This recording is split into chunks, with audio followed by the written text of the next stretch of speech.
what exactly is it that the players are so disgruntled with? I mean, I think it's the fact that basically Tebas, who is a pretty outspoken, autocratic guy, kind of made this decision without consulting them. And if you look at Aganso's statement, he doesn't say why they don't want it. He doesn't say that they're fundamentally opposed to it under any circumstance. He says you can't make a decision of this magnitude without consulting fans, referees, and players. I think this is the Tebas style to move ahead, and I think now there's going to be some push and pull, some give and take. I think it's important that the players get a seat at the table and that they get recompensed for this. But ultimately, it's not a decision that affects 99.999% of Spanish pros. All right, well, he also mentioned bits about finances and health and travel as well, gentlemen. And they clearly are disgruntled because they've gone as far as to not rule out even striking over this decision. So do you sympathize with them any at all, Steve? Health and travel, are you having a laugh? I mean... It's a long way to go. Oh, come on. Players these days, if they have a weekend off for some reason, they fly to Dubai. What's that, 10 hours? So don't try and tell me it's about looking after the players with the travel and health and all that. Listen, at the end of the day, it's like everyone else. It comes down to money. And the Players' Union, rightly and clearly, are just looking after the players to make sure that they get a piece of the pie, which there's nothing wrong with. But as far as try to throw players' health and stuff in, come on, be realistic. For me, it's not just a matter of getting a piece of the financial pie. But you have a players' association that's been around for some 40-odd years. You sit between the players' association and the FA and all the different stakeholders in Spanish football whenever decisions are made, and you want to have your rights as a stakeholder represented. And the problem that the players and the players' association have here is that clearly they have not. They were not consulted. This decision was kind of dropped in their lap. Now, nobody's saying that if they were consulted, that things wouldn't be exactly as they are. But it's a matter of respecting the relationship, a matter of respecting the players' rights, which... Just making them feel included. Of course. A matter of respecting fans' rights. I think the fans have to be consulted on this as well. Fans? Absolutely. Come on, Shaka. I'm just saying, all these are stakeholders... If we started asking fans about every single thing that happened, we'd never get anything done, and there'd be all kinds of mayhem. At the same time, you cannot take away one of the two most glorious ties for a small club that they have to look forward to year in, year out, and move it overseas without at least saying to them, listen, we know you're a small club, and we're moving one of the glamour ties overseas, deal with it. Yeah. And you know what will happen? They'll say, oh, by the way, just to make this easier, there's a bucket of cash for you, and they'll go, okay, thanks. It's just not always that. If it was that simple, why don't you, if it was that simple, it's what it's always if it was about. that simple, why won't anybody move a game from the Bernabeu or the Camp Nou to the US? They never will. I'll guarantee that right now. Peter Schmeichel. Don't forget the goalkeepers, right? Also has to come into the reckoning. So I understand what and why Alan Shearer said what he did. I just feel I'm not prepared to go that far just yet. Well, here are some of the other ones if we're going to talk about stats. Stevie, do you agree? It's a bold statement. I can understand where it comes from. But at the same time, there are so many different categories. If we're talking about goal scorers, then maybe yes. But you think of somebody like a Patrick Vieira. Didn't score goals, but what a huge reason why Arsenal went a whole year without losing. Dennis Bergkamp. Yep. Again, not an out-and-out goal scorer, but a playmaker, a guy that knits everything together. So it's a bold statement, but the only thing we will agree on, he is an incredible football player. He definitely is. Let's go out to Gab now. Gab, what do you think of Alan Shearer's statement on Aguero? Yeah, I'm with the guys here. I mean, if he'd said, center forward, then maybe we could have a debate about it. But I think overall, I mean, I don't even think he's the best foreign player on his team filled with foreign players. He is an exceptional goal scorer who scores a lot of goals because he plays on a very attacking team and is very, very talented. But I think the guys, I don't even want to reel them off, but from Cantona to Bergkamp to Thierry Henry, there's a whole bunch of them, you know, before you even get into guys like Roy Keane, for example. So, so for me, no. Stevie Nicol loves him some Virgil van Dijk. So you would think he would top his list for Liverpool's top 5 signings under Klopp, but he doesn't, Stevie. You went with Mo Salah.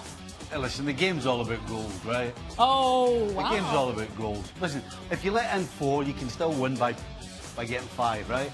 And that's why I've got Mo Salah as number 1, as far as Klopp signings. Virgil van Dijk, listen, what we just talked about speaks for itself. I mean, you talk about value for money. Roberto Firmino, I mean, I never saw this coming. Decent. I mean, Hoffenheim, I hadn't really heard much about him before he came. Now he's the guy that holds everything together going forward. Alisson, you're going to get what you pay for. He's a fantastic, arguably one of the best in the world. And Sadio Mane, not quite as consistent yet, I think, as I'd like. But I'll tell you what, when he's on fire...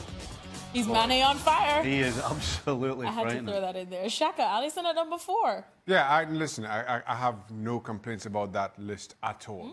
I'm a huge fan of Sadio Mane. I think undervalued by a lot of people who support Liverpool, but even so, I can't disagree with that list at all.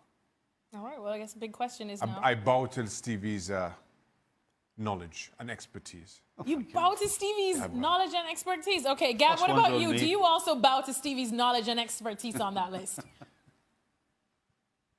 Always. Although one thing I'm a little curious is, it's been 2 Premier League games with Alisson. Fair enough, you want to put him in, but Naby Keita has also had 2 Premier League games, and he looks absolutely terrifying. So if we're going to judge in a small sample size, Stevie, I'm pretty sure Naby Keita would have been very close to number 5.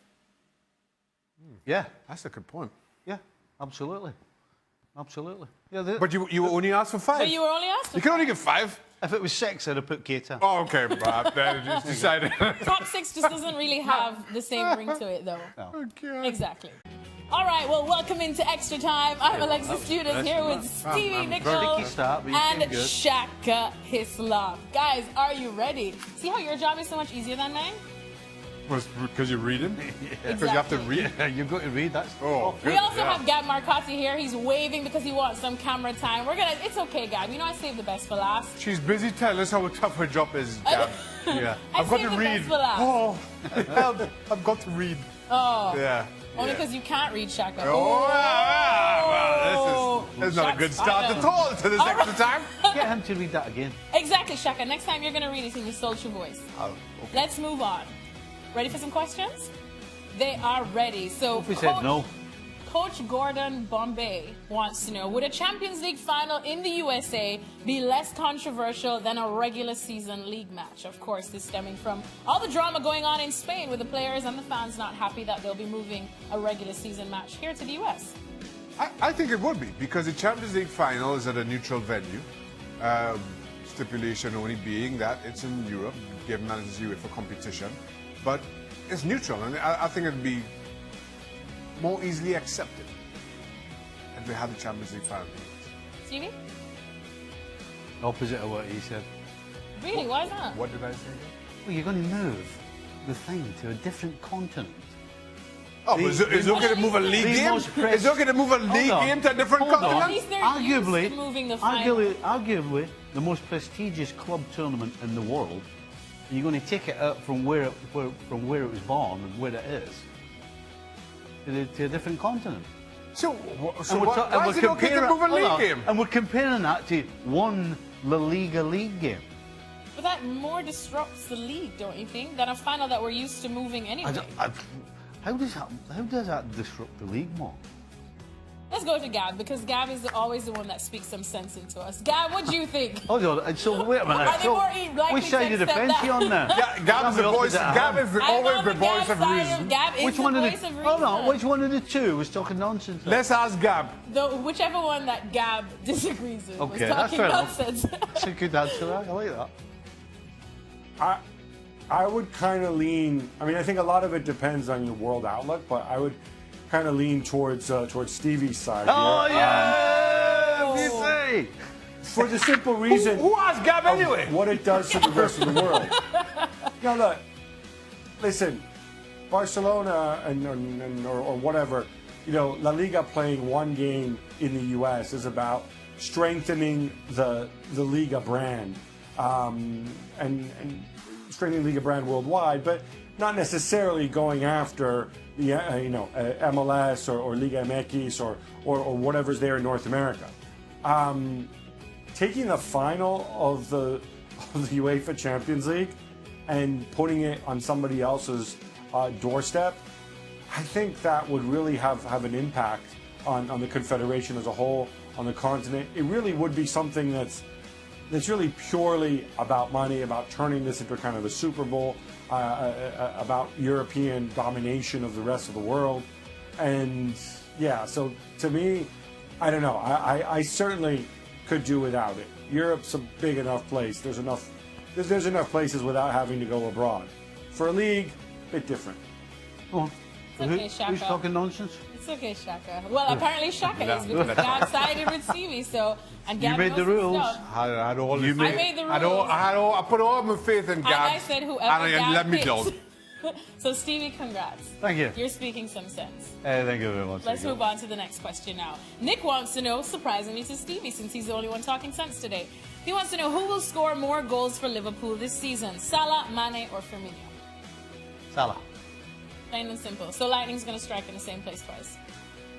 Yes, maybe not quite as often, but it'll certainly strike. And Ahead yeah, of the other I two. think most people with an ounce of common sense would put their money on Salah over Firmino and Mane. So not Shaka then. Probably not. If the last question's in to go by. I'm out of this extra time. I have nothing to say ever again. Shaka, which of the two then? Which of the three rather? I have nothing to say. Okay, Shaka's forfeiting because he's been embarrassed. Gab, what about you?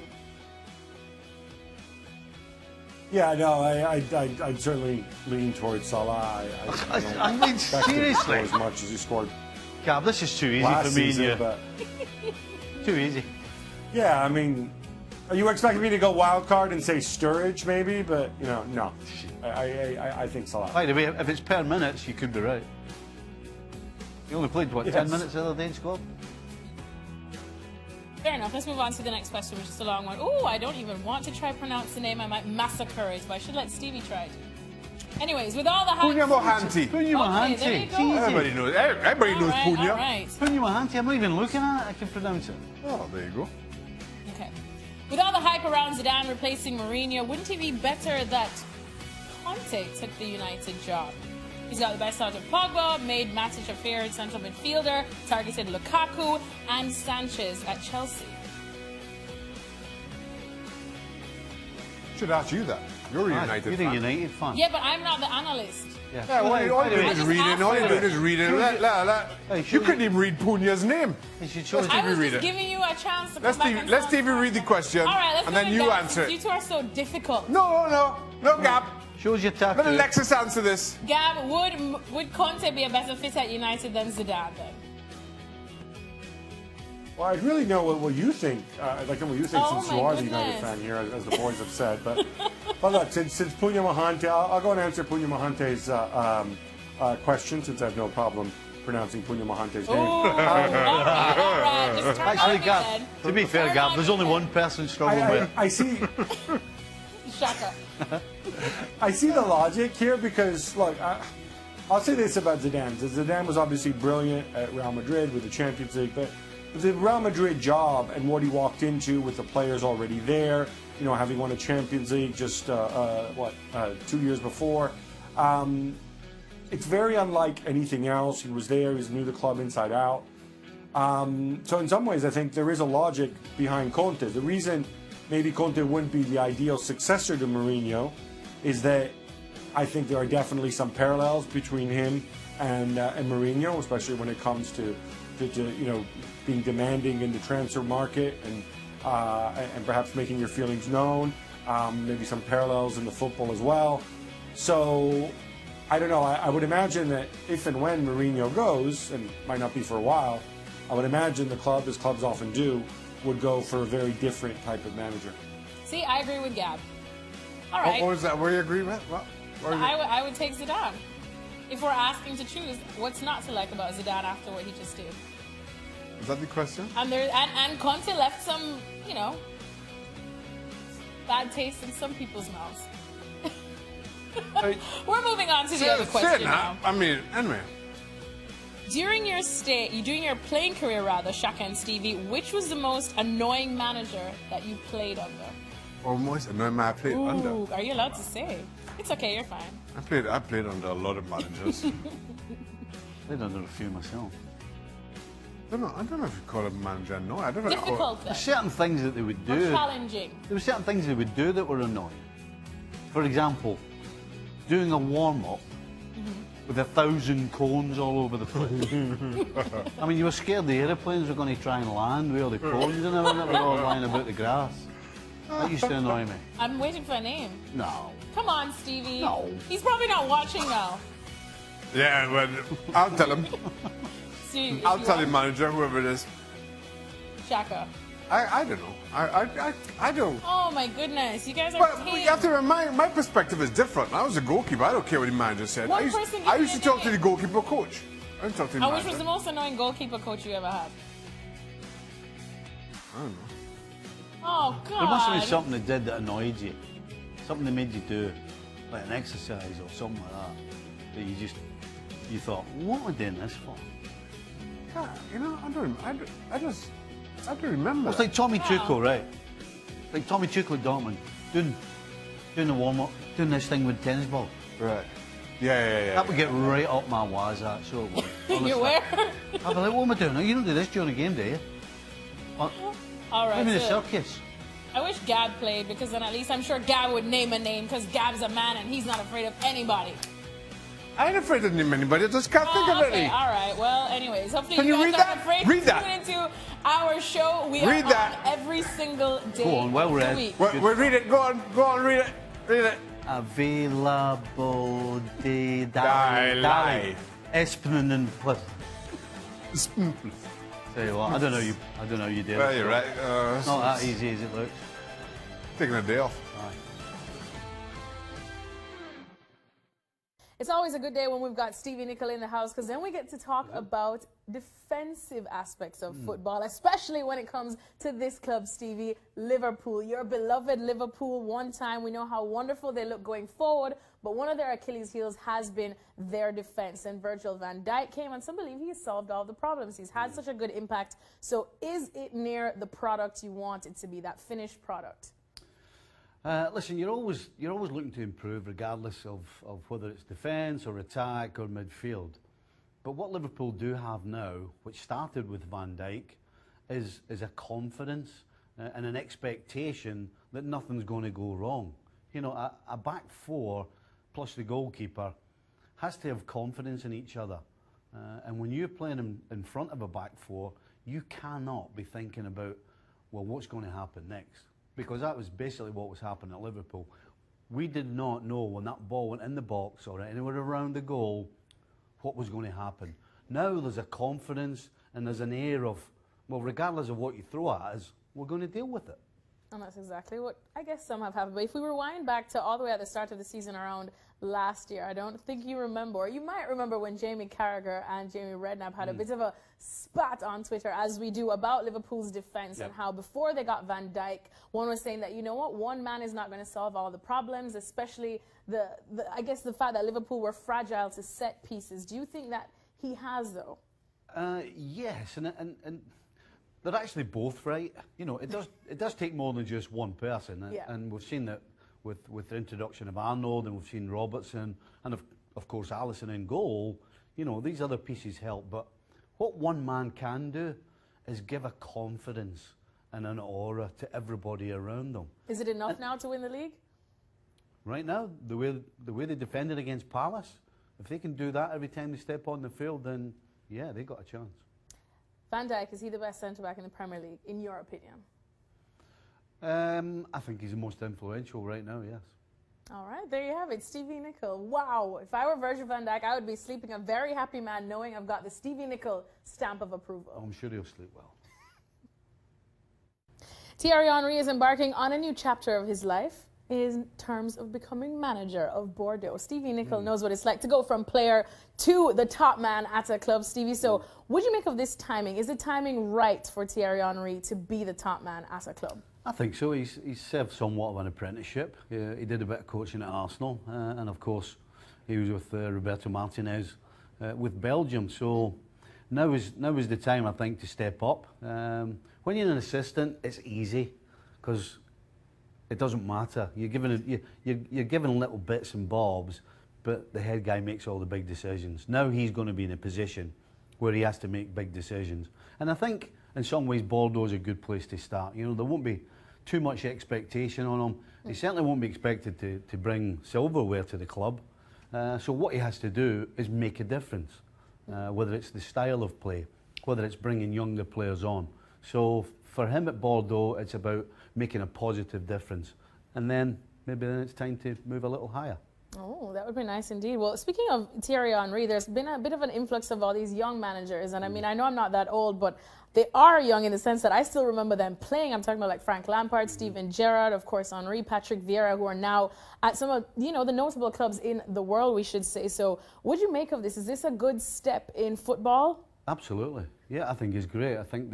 I think number one, it's great that these players are not resting on the laurels of, you know, listen, none of them need any money. Let's be honest about that. So that shows you that they're in it for the right reasons. They're in it because they want to do well. They want to do well for their teams. And it's a great example for other young players who are maybe coming to the end of their career as well. You know, we all get kind of fed up of the same old churning of names going around all the different teams and all the different countries. So to get new blood in and new ideas and certainly positivity can only be good. All right, good times ahead in terms of managers in football. We're definitely enjoying to see how these young managers will fare at the end of next season. Stevie Nicol back in the house, and so am I. So, you know, we have to tackle some transfer rata because even though the window's shut for the Premier League, it is not shut for the rest of Europe. So a lot of these involve players leaving the Premier League, like Anthony Martial, which some would agree this is probably a long time coming. Stevie, do you think he will do it in what's left of the transfer window? I'm going to say no. Up until a couple of weeks ago, I would have said this guy's desperate to get out. But I think he'll be looking at what's going on at Man United, what's going on with Mourinho, and I think he'll hold fire. So because of that, I'm going to say no. So this is still a big old miss for you. Eden Hazard, we know how badly Chelsea would want to hang on to a player of this caliber. Real Madrid, it's hard to tell them no when they come knocking. So will this deal finally get done? Do you know what? Let's put this and this together.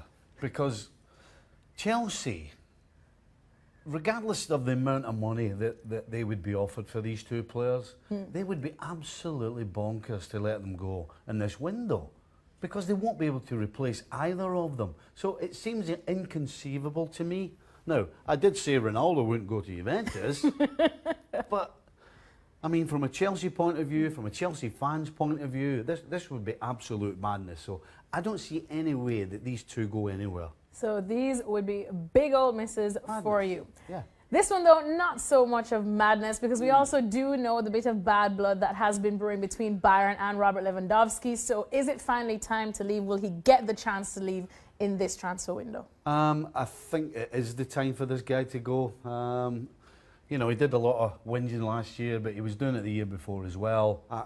I'm sure Bayern are sick of listening to him. Problem is replacing him. But Bayern, over the years, have gone out and brought in names that we didn't know, a la Lewandowski, and turned them into a superstar. So if they can spot somebody, then I think this might happen. Of all of these, I think this is the one that just may happen. And this one hits close to home for you, I would say, and your love for Liverpool. Divock Origi to Dortmund, hit or miss? I'm going to say miss because, you know, Liverpool have just pretty much got rid of Danny Ings. That means that their depth is going to be tested. If they want to be fighting on all fronts, then they need a squad. They now have a squad, and that includes Origi. So the fact that Danny Ings has gone, I would say no. Had Danny Ings stayed, I would have said yes, but guess what? this is a miss. All right, so a couple misses for Stevie and only one hit that I think Lewandowski would agree with you that he's hoping is a hit too, indeed. Thanks so much to Stevie Nicol. Continue tracking all of these on what's left of the transfer window in Europe right here at ESPN FC. Stevie Nicol and I are back, and we are absolutely buzzing because it is rivalry week, Stevie, in MLS. Aren't you buzzing? You're not bouncing a little bit. Come on. There you go. There we go. All right, let's start off with this one. Orlando City up against Atlanta United. I'm going to make my pick already because it's hard to think anyone can stop Atlanta United, even though they're not at home. Yeah, I mean, I don't think Atlanta can stop Atlanta, and they certainly won't be able to stop Joseph Martinez, who just is scoring for fun. So this is about as straightforward as derbies get for me. This is an Atlanta win. He's got his eye on breaking that record, and I cannot wait to see by how many goals he's going to do it. LA Galaxy up against LAFC. Sorry, Zlatan. You know I love me some Zlatan, but I'm going with LAFC. I'm going to go with you. LA reeling after a 5-0 drubbing last weekend. It's hard to see how they can come back from that. It is a derby, which sometimes gets you going, but you know what? The smart money has to be on LAFC. Well, like you said, it's a derby that sometimes gets you going, Steve, because we always say you throw the form book out to the window in derbies, and that's why I am going out on a limb and choosing Toronto FC despite their woes this season that have surprised everyone. They're at home. It's a derby. I'm hoping that this is a game that they use to dig themselves out of the rut that they've been in, so I'm going with them. You know what? What's that thing with the squirrel and the nut? I mean, eventually they're going to win a game. I just don't see it being this one. The fact they are at home, I think, adds to the pressure because of where they are. They're desperate for wins and points. And Montreal, I think, are just too good for Toronto right now. I don't see Toronto getting out of this funk. I'm going to go for an away win in Montreal. All right, we'll put a little wager on that one. This one is coming up tonight. Our neighbors over in New York will also be buzzing, as we are, Stevie. NYCFC against New York Red Bulls. I'm going to go Red Bull. I think New York being at home, New York City being at home, is going to put a lot of pressure on them. It means they're going to have to come forward. That means they're going to leave space. Bradley Wright Phillips, you can't leave this guy space, particularly in the box, because he'll hurt you. So for that reason, Bradley Wright Phillips for me makes a difference, and that's why they will win. And who am I to disagree with you as well, Stevie, on this one? So I'm going to go with New York Red Bulls. Good. Philadelphia Union up against the team you used to manage, the New York Revolution, who probably could use you back. Or New England Revolution. Listen, the Revs just can't get a win. No matter how good they play, how bad they play, no matter how indifferent they are, nothing seems to be going for them right now. The opposite of what you would say about Philadelphia Union. Can't do anything wrong. They're at home. The Revs have to win every single game to even maybe get in the playoffs. It's not happening. So for that reason, I'm going with Philadelphia.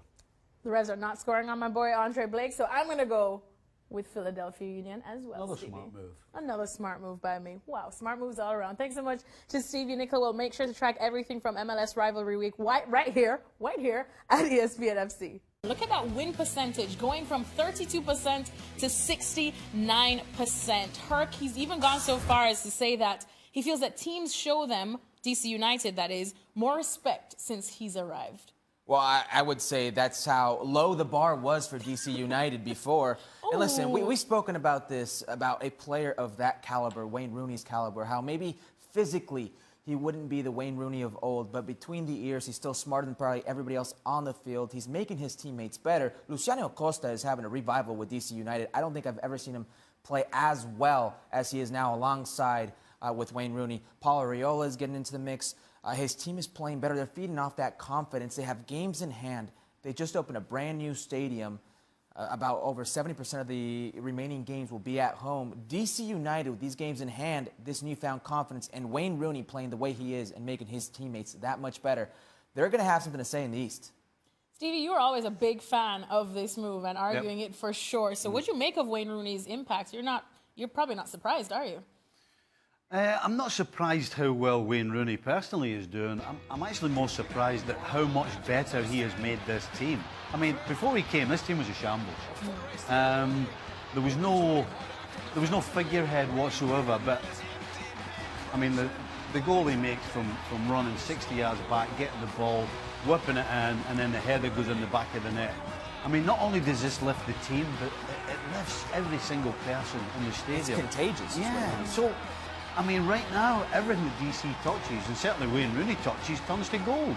I think as good a goal as that was, what it signaled from DC, from a team perspective, is a draw. They're not settling for a draw when they feel the game is there to be won. Yes, it was a undermanned Orlando, but still, at 2-2, given the position DC have been in for most of this season, you think a point isn't a bad thing.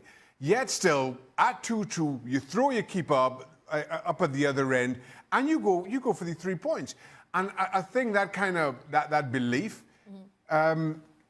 spreads throughout the team. So Wayne Rooney is leading from the front, and this team has followed and have a self-belief.